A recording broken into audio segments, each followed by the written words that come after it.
Welcome friends, students credit card নিয়ে আজকে এই ভিডিওতে আমি ডিটেলসে আলোচনা করব কিভাবে সমস্ত জিনিসটা অপারেট করতে হবে, সুদের হার বা বাকি যে সমস্ত কন্ডিশনগুলো আছে আমি সমস্তই একদম ধরে ধরে আলোচনা করব। যেমন এখান থেকে আমরা শুরু করছি অবজেক্টিভ, অর্থাৎ স্কিমটা কাদের জন্যে। প্রথম কথা হচ্ছে পশ্চিমবঙ্গে অন্তত 10 বছরের বাসিন্দা হতে হবে এবং দশম শ্রেণী বা তার থেকে উঁচু ক্লাসে পড়তে হবে, সেটা বলা যায়। আমি মেন জায়গাগুলো হলুদ কালার করে দিয়েছি বা আরও তলাতে বিভিন্ন রং করা আছে। এবার কোন কোন কোর্স পড়ার ক্ষেত্রে হবে সেগুলো এখানে সমস্ত কিছু দেওয়া আছে। বিভিন্ন কম্পিটিটিভ এক্সামিনেশান, ইঞ্জিনিয়ারিং, মেডিকেল, ল, আইএএস, আইপিএস, ডাব্লিউবিসিএস, আরও অনেক এখানে রয়েছে। পোস্ট গ্র্যাজুয়েট বা আরও যে সমস্ত কোর্সগুলো এখানে বলা আছে সেটা within or outside the country, অর্থাৎ ভারতের মধ্যে বা ভারতের বাইরে পড়লেও সেক্ষেত্রে পাওয়া যাবে। যাদের ফিনান্সিয়াল সমস্যা আছে, অর্থনৈতিকভাবে দুর্বল ছাত্রছাত্রী যারা, তাদেরকে একটু সাহায্য করার জন্য এই স্কিমটা আনা হয়েছে। এবং এখানে বলা হচ্ছে ওই স্টুডেন্ট ক্রেডিট কার্ডের মাধ্যমে ম্যাক্সিমাম 10 লক্ষ টাকা লোন পাওয়া যাবে, যার সিম্পল রেট অফ ইন্টারেস্ট হচ্ছে 4%। এবং এই রেট অফ ইন্টারেস্টটা বিভিন্ন কন্ডিশনের সাপেক্ষে ফিক্সড করা হবে। রেট অফ ইন্টারেস্টটা অ্যাকচুয়ালি 4%-এর থেকে অনেক বেশি হবে। বেশি যেটা হবে সেইটা অ্যাকচুয়ালি সরকার সহযোগিতা করবে, সেইটা সরকার ভর্তুকি দেবে, দিয়ে ছাত্রছাত্রীদের কাছ থেকে কিন্তু সরল সুদের হারে 4% হারে নেওয়া হবে। সেই বিষয়টা আমি পরে আরও ডিসকাস করব। ব্যাংকের ক্ষেত্রে বলা হচ্ছে স্টেট কোঅপারেটিভ ব্যাংক এবং অথবা তার affiliated central cooperative bank, district central cooperative bank, public sector, private sector bank, এই সমস্তগুলো এখানে বলা আছে। আচ্ছা, পারপাস, উদ্দেশ্য হচ্ছে এখানে বিভিন্ন একের এ পয়েন্টে যেটা বলা হচ্ছে বিভিন্ন যে কোর্সগুলো এখানে মেনশন করা আছে, সেই কোর্স ফিজ যেটাকে আমরা বলি, সেটার জন্য ছাত্রছাত্রীরা এই টাকাটা ব্যবহার করতে পারে। পাশাপাশি তারপরে যেটা বলছে ফিজ রিকোয়ার্ড ফর অ্যাকোমোডেশন, অর্থাৎ অনেককে বিদ্যালয়ের হোস্টেলে থাকতে হয়, পেইং গেস্ট হিসেবে থাকতে হয়, বা স্কুলের সাথে অ্যাডজাস্টেন্ট না হলেও বাইরে হোস্টেলে থাকতে হয় বাড়ি ভাড়া করে, সেটার জন্য এই টাকাটা ব্যবহার করা যাবে। পাশাপাশি কশন ডিপোজিট অনেক ক্ষেত্রে সায়েন্সের স্টুডেন্টদের বা আরও অন্যান্য ছাত্রছাত্রীদের বিদ্যালয়ে কিছু টাকা জমা রাখতে হয়, যেটা পরে তারা ফেরত পায়। Refundable deposit, building fund, examination, library, laboratory fees, সেই সমস্ত অর্থগুলো এখান থেকে ব্যয় করা যাবে। কস্ট অফ পারচেজিং বুক, বই কেনার জন্যে, কম্পিউটার কেনার জন্যে, ল্যাপটপ, ট্যাবলেট বা পড়াশোনার বিভিন্ন ইকুইপমেন্ট, সেগুলো কেনার জন্য লোন পাওয়া যাবে। তারপর এনি আদার এক্সপেন্স, অন্যান্য যদি কোনো খরচা হয়, যেমন study tour, project work, thesis লেখার জন্য, সেই খরচাগুলো এখান থেকে করা যাবে। তারপর যেটা বলা হচ্ছে student can incur expenditure up to 30% of total non loan sanction for non institutional expenses, সেটার জন্য ম্যাক্সিমাম 30% ব্যবহার করতে পারবে। পাশাপাশি পরের পয়েন্টটা যেটা বলছে যে 20% লোন স্যাংশন, মানে লোন যতটা স্যাংশন হবে তার 20% পর্যন্ত তারা লিভিং এক্সপেন্সের জন্য ব্যবহার করতে পারবে। এটা হচ্ছে বিষয়টা। তারপর 2 পয়েন্টে যেটা বলছে যে অনলাইন পোর্টাল, এখানে একটা অনলাইন পোর্টালের সমস্ত, আপনারা অনলাইন পোর্টালগুলো অলরেডি হয়তো জেনেই গিয়েছেন, সেই অনলাইন পোর্টালের মাধ্যমে আবেদন করতে হবে। সেখানে প্রপার রিসিভড বিল, ডকুমেন্ট সমস্ত সাবমিট করতে হবে। পরে সেগুলো ডিটেলসে আছে, আমি যাব একটু একটু করে আলোচনায়। এবার স্টুডেন্ট এলিজিবিলিটি, অর্থাৎ কারা পাবে সেই বিষয়টা, সেটা প্রথমে হচ্ছে যেটা আমি আগেও বললাম যে পশ্চিমবঙ্গে অন্তত 10 বছরের বাসিন্দা, লাস্ট 10 বছরের বাসিন্দা হতে হবে এবং সেটা সেলফ ডিক্লারেশন দিতে হবে। তার ফরম্যাট আছে, শেষে আমি আলোচনা করব। অ্যানেক্সচার 1 এখানে দেওয়া আছে। পাশাপাশি student must have got himself enrolled for higher studies, অর্থাৎ যে সমস্ত কোর্সগুলোর কথা বলা আছে, ছাত্র বা ছাত্রী সে যে সেই কোর্সে ভর্তি হয়েছে সেটা প্রমাণ করতে হবে। তারপর সিএতে বলছে অ্যাসপিরিং স্টুডেন্ট উইল অ্যাপ্লাই অনলাইন, হ্যাঁ অনলাইনে আবেদন করতে হবে। অ্যানেক্সচার 1 যারা আগ্রহী তাদেরকে এখানে আবেদন করতে হবে থ্রু স্কুল, মাদ্রাসা, কলেজ, ইউনিভার্সিটি, সেটা হায়ার এডুকেশনের ক্ষেত্রে হায়ার এডুকেশন ডিপার্টমেন্টে যেখানেই পড়ুক না কেন, সেটা অনলাইনে আবেদন করতে হবে। অনলাইনে যে প্রসেস, সেখানে যে আবেদন করার যে ফিল্ডগুলো সব এখানে কিন্তু দেওয়া আছে, আমি ডিসকাস করব। ইন্টারেস্টেড স্টুডেন্ট যারা আবেদন করবে, ছাত্রছাত্রীরা, তাদের বয়স যেন 40 বছরের বেশি না হয়, এটা একটা কন্ডিশন। তারপরে যে student applied for the credit কার্ডের জন্য যে আবেদন করবে, সেখানে যে লিঙ্ক দেওয়া থাকবে, সেখানে আধার কার্ড অথবা দশম শ্রেণীর রেজিস্ট্রেশন নাম্বারটা কিন্তু দিতে হবে, এখানে অপশন আছে। তারপরে higher education department will forward, অর্থাৎ ছাত্রছাত্রীরা আবেদন করার পর উচ্চশিক্ষা দপ্তর সেটাকে ফরওয়ার্ড করবে ভেরিফাই করার জন্য ব্যাংককে। তারপরে ব্যাংক স্যাংশন করবে সেই অ্যাপ্লিকেশনটা থরলি চেক আপ করার পর। তারপরে credit card, physical credit card ছাত্রছাত্রীর হাতে দেওয়া হবে, যেমন এটিএম কার্ডের মতো দেখতে হয় আরবিআইয়ের সমস্ত গাইডলাইন মেনে। তারপরে এই সমস্ত প্রক্রিয়ার জন্য নোডাল অফিসার থাকবে। এখানে বিদ্যালয়ের ক্ষেত্রে নোডাল অফিসার হচ্ছেন প্রধান শিক্ষক, সে ফরম্যাট আছে আমি দেখাবো। তারপর আয়ের পয়েন্টে যেটা বলছে, the student concern need to upload his progress report card statement, অর্থাৎ সে যে পড়াশোনা করছে প্রত্যেক বছর বা বিভিন্ন সময়ে সময়ে তার প্রোগ্রেস রিপোর্ট, অর্থাৎ পরীক্ষার যে রিপোর্ট বা বিভিন্ন যে রিপোর্ট সেগুলো কিন্তু আপলোড করতে হবে টাইম টু টাইম, যেমন ইচ সেমিস্টার বা ইয়ার এক্সামিনেশান সেগুলো আপলোড করতে হবে। আচ্ছা, লোনের যে অ্যামাউন্ট সেটা নিয়ে এখানে বলা আছে, কোয়ান্টাম অফ লোনটা ম্যাক্সিমাম 10 লক্ষ টাকা পাওয়া যাবে এবং 4% সরল সুদের হারে। এইটা বুঝতে হবে, সরল সুদের হারটা কিন্তু খুব ভালো, অর্থাৎ সুদটা অনেক কম লাগে। কম্পাউন্ড হলে সেটা কিন্তু সুদটা অনেক বেশি লাগে। তারপরে যেটা বলা হচ্ছে, for entire amount of loan sanction up to 10 lakh, date of sanction will be, হ্যাঁ এই জায়গাটাই বলছিলাম যে রেট অফ ইন্টারেস্টটা চার্জ হবে prevalent 3 year MCLR of State Bank of India plus 1%। The rate of interest so fixed on the date of sanction will remain fixed and calculated at the simple rate for the entire duration of the loan, অর্থাৎ লোনটা যখন নেওয়া হবে date of স্যাংশনে তখন বিভিন্ন formula দিয়ে লোনের সুদের ইন্টারেস্টটা ফিক্সড হবে, কিন্তু স্টুডেন্টদের কাছ থেকে নেওয়া হবে 4%, বাকিটা ভর্তুকির জায়গায় থাকবে, সেটাও এখানে লেখা আছে, আমি যাব সেই জায়গাটা।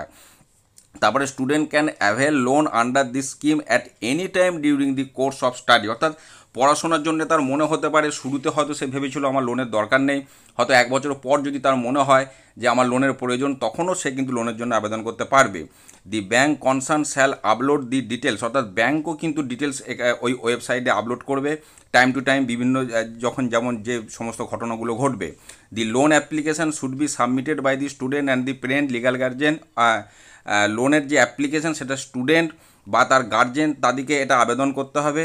স্টুডেন্ট বা parent will enter into the agreement with the bank, অর্থাৎ লোনটা যে হবে ব্যাংকের সাথে ছাত্র বা তার গার্জেনের একটা এগ্রিমেন্ট হবে। এরপরে মার্জিন মানি যেটা বলছে আপ টু 4 লাখ হলে নীল, আর অ্যাবাভ 4 লাখ থেকে 10 লাখ পর্যন্ত হলে 5%, এবং স্কলারশিপ অ্যাসিস্ট্যান্টশিপ সেগুলো এর মধ্যেই ইনক্লুড আছে মার্জিনের মধ্যে। Margin will be but in 1 year to 2 year basis, অর্থাৎ 1 বছর থেকে অন্য বছর সেটা ক্যারি ফরওয়ার্ড হয়ে যাবে, এবং প্রোরেটা বেসিসে এই বিষয়গুলি হবে। এইগুলো অ্যাকচুয়ালি ব্যাংকে যখন আবেদনগুলো করা হবে ব্যাংক এই বিষয়গুলো আরও ডিটেলসে তাদেরকে বুঝিয়ে দেবে এই জায়গাগুলো। আচ্ছা, সিকিউরিটির ব্যাপারটা আমরা জানি নর্মালি লোন নিলে কিছু সিকিউরিটি রাখতে হয়, এক্ষেত্রে পরিষ্কার বলা আছে যে ব্যাংক কোনো রকম ফোর্স করতে পারবে না স্টুডেন্টদেরকে কোনো সিকিউরিটি জমা নেওয়ার জন্য, ইনসিস্ট করতে পারবে না। তার কারণটা স্টেট গভর্নমেন্ট সাথে ব্যাংকের একটা এগ্রিমেন্ট করা আছে আলাদাভাবে, কাজে স্টুডেন্টদের কাছ থেকে কোনো সিকিউরিটি হিসেবে ব্যাংক কিন্তু কিছু চাইতে পারবে না, এটা পরিষ্কার বলা আছে। পাশাপাশি 9 পয়েন্ট একটা ইন্স্যুরেন্সের অপশন আছে, স্টুডেন্ট যে লোনটা নেবে তার নামে একটা ইন্স্যুরেন্স হবে। এই বিষয়গুলোও ডিটেলস কিন্তু পরে আরও আমরা জানতে পারবো, সেই ইন্স্যুরেন্সের কভারেজ বা ব্যাংক থেকেও এই বিষয়গুলি জানা যাবে, কিন্তু একটা ইন্স্যুরেন্সের কিন্তু প্রভিশন এখানে থাকছে। মোড অফ ডিসবার্সমেন্ট, কীভাবে লোনটা দেয়া হবে না, designated account of the institution, অর্থাৎ এখানে যেটা বলা হচ্ছে যে এই যে টাকা পয়সাটা অ্যাকচুয়ালি টাকা পয়সাটা কিছু চলে যাবে প্রতিষ্ঠানে, আবার কিছু চলে যাবে স্টুডেন্টসদের, অর্থাৎ প্রতিষ্ঠানের যে ফিজ বা ডাইরেক্ট যে বিষয়গুলো আছে সেগুলো স্কুলের অ্যাকাউন্টে চলে যাবে, আর যে খরচাগুলো ছাত্রছাত্রীকে করতে হবে, যেমন হয়তো কিছু কিনবে কম্পিউটার ল্যাপটপ ইত্যাদি, সেগুলো স্টুডেন্টসদের যে ব্যাঙ্ক অ্যাকাউন্ট এখানে দেওয়া থাকবে সরাসরি সেই অ্যাকাউন্টে চলে যাবে। এখানে সিস্টেমটা এইভাবে কিন্তু করা আছে। টাইম লাইন যেটা বলা হচ্ছে যে there will be time bound action for loan sanctioning and disbursement process, the higher education department and the school education department will notify the same after due approval, অর্থাৎ অ্যাপ্রুভাল হওয়ার পর তারা কিন্তু এটা নোটিফাই করবে কম্পিটেন্ট অথরিটি, অর্থাৎ ওয়েবসাইটের মাধ্যমেই সমস্ত বিষয়গুলো কিন্তু জানা যাবে, অথবা ছাত্রছাত্রীরা আবেদন করার পর তারা প্রতিষ্ঠানের সাথেও যোগাযোগ করে খোঁজ খবর নিতে পারে।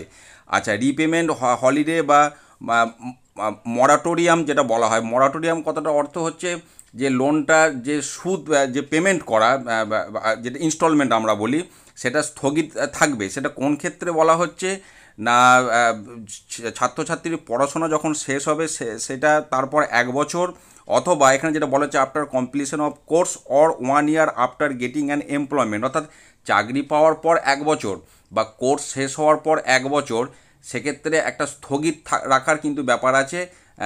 সুদটা শোধ দেওয়ার যে বিষয়টা, সেই বিষয়টা এখানে কিন্তু বলা হচ্ছে। রিপেমেন্ট যেটা বলা হচ্ছে এটা অত্যন্ত গুরুত্বপূর্ণ। অনেকে অলরেডি প্রশ্ন করছেন যে লোনটা কতদিন পর শোধ করতে হবে, সেটা বলা আছে 15 বছর পর্যন্ত টাইম পাওয়া যাবে। 15 বছরের মধ্যে লোনটা কিন্তু শোধ করতে হবে, ইনক্লুডিং ওই যে স্থগিতাদেশ, যেটা স্থগিতাদেশ নয়, 1 বছর যেটা স্থগিত থাকবে সেটা ধরে নিয়ে 15 বছর, এটাই এখানে বলা হচ্ছে। তারপরে যেটা বলা হচ্ছে স্টুডেন্ট অর তার guardian can repay the loan amount at any time before the stipulated period, অর্থাৎ যদি হাতে টাকা এসে যায় কোনো কারণে, লোন শোধ দেওয়ার যে 15 বছর টাইম তার আগেও তারা চাইলে লোনটা শোধ করে দিতে পারে। সেক্ষেত্রে তাদেরকে 4% সুদটা আর গুনতে হবে না। তারপরে 1% ইন্টারেস্টের কনসেশন রয়েছে, এটাও কিন্তু একটা বিশাল ব্যাপার। 1% interest concession will be provided to the borrower if the interest is fully serviced during the study period. তো এক্ষেত্রে একটা কনসেশনের বিষয়টা কিন্তু রয়েছে। তারপর স্টুডেন্ট বা তার গার্জেন যেটা বলা হচ্ছে শ্যাল বি লায়াবেল টু রিপে, অর্থাৎ লোনটা শোধ করতে তারা কিন্তু দায়বদ্ধ থাকবে। এবারে যেটা বলছিলাম ওই যে সুদের হারটা যাই হোক না কেন, কিন্তু ছাত্রছাত্রীদেরকে 4% দিতে হবে, সেটাই এখানে বলা হচ্ছে যে সিম্পল রেট অফ ইন্টারেস্ট 4% দিতে হবে। আর appropriate subvention of interest rate will be provided by the state government, অর্থাৎ যখন যেদিন লোনটা অ্যাপ্রুভ হবে, স্যাংশন হবে, সেদিন হিসাব নিকাশ করে সুদের হার যদি 6% দাঁড়ায়, সেক্ষেত্রে 2% স্টেট গভর্নমেন্ট ভর্তুকি দেবে। ছাত্রছাত্রীদেরকে কিন্তু 4% দিতে হবে, এটা আমি আগেও বলতে চেষ্টা করেছি। আচ্ছা, মনিটরিং সিস্টেম বা এগুলো স্কুলের বিষয় বা ডিপার্টমেন্টের বিষয়। এবার আমরা চলে যাচ্ছি ফর্মটা, খুব সহজ। অ্যানেক্সচার 1 যেটা ছাত্রছাত্রী, এগুলো কিন্তু অফলাইনের ব্যাপার নয়, অনলাইনে ফিল আপ করতে হবে। কিন্তু আইটেমগুলো কী কী আছে সেগুলো দেখে না রাখলে ফিল আপ করতে গিয়ে সমস্যা হবে।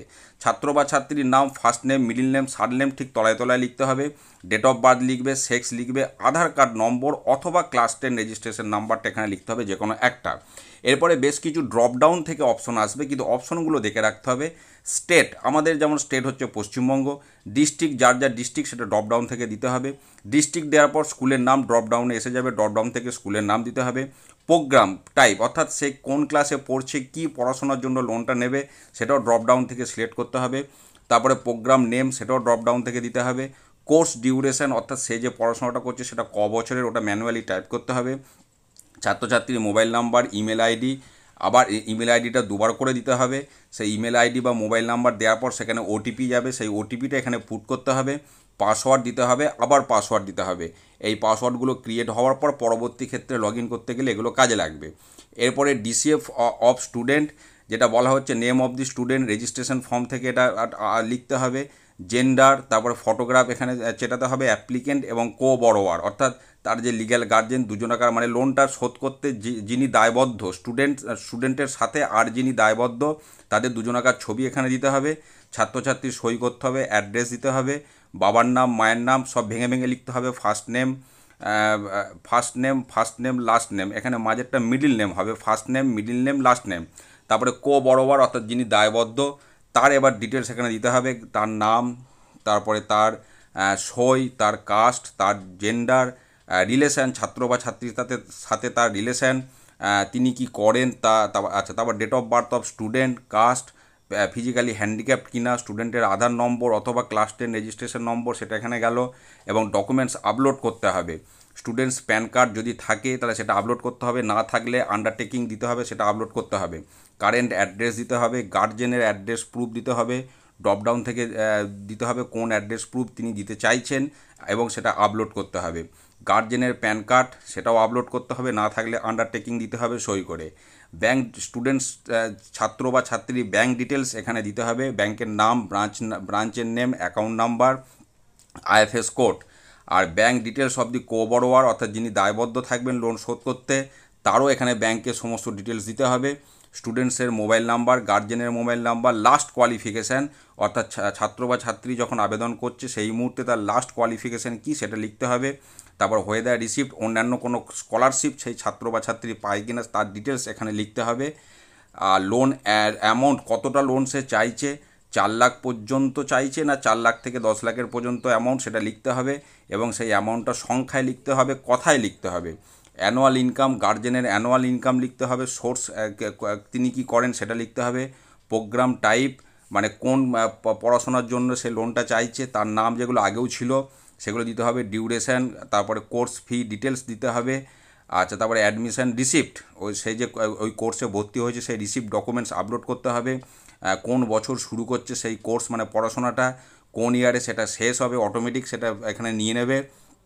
তারপর select cooperative bank or other bank branch details as per district. তারপরে এখানে ছাত্র বা ছাত্রী ডিক্লারেশন দেবে, তার নাম, তার বাবার নাম, লিগ্যাল গার্জেনের নাম দিয়ে এখানে সই করবে। এরপরে এখানে বিদ্যালয়ের কিছু কাজ আছে, এবং বিদ্যালয়ের ক্ষেত্রে এখানে প্রথমে বেশিরভাগ জিনিসই প্রিফিল্ড থাকবে, অর্থাৎ দেখে নিতে হবে, ফেচ হয়ে যাবে ডেটাগুলো। আর এখানে বেশ কিছু নাম দেওয়া আছে যার ফুল ফর্মগুলো শেষকালে তলাতে দেওয়া আছে, এগুলো কিন্তু চেক করতে হবে। যেমন বিদ্যালয়ের প্যান ট্যান এগুলো দিতে হবে, বিদ্যালয়ের অ্যাকাউন্ট ডিটেলস এখানে দিতে হবে। তারপর HOIকে যেগুলো এখানে চেক করতে হবে, যেগুলো অটোমেটিক ফেচ হয়ে যাবে স্টুডেন্ট আপলোড করার পর, কিন্তু আইটেমগুলো HOIকে কিন্তু চেক করতে হবে। সমস্তই কিন্তু এখানে এগুলো ফেচ হয়ে থাকবে বেশিরভাগই, এখানে সেটা সব ব্যাকেটে ব্যাকেটে লেখাই আছে, দেখুন ফেচ করে নেবে ডেটাগুলো। আচ্ছা, তারপর স্টুডেন্ট পার্টে কোন জিনিসগুলো ফেচ হয়ে আসবে সেগুলো এখানে দেখে নিতে হবে। এই আইটেমগুলো বিদ্যালয়ের প্রধান শিক্ষককে কিন্তু দেখে নিতে হবে, তার কারণ তিনি হচ্ছেন নোডাল অফিসার।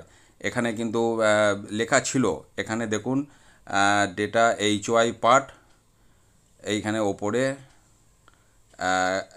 একটা জায়গায় এখানে লেখা ছিল, আমি দেখেছি যে এক্ষেত্রে বিদ্যালয়ের প্রধান শিক্ষকই কিন্তু হচ্ছেন নোডাল অফিসার, এবং তাকেই সমস্ত বিষয়গুলো কিন্তু চেক করে নিতে হবে।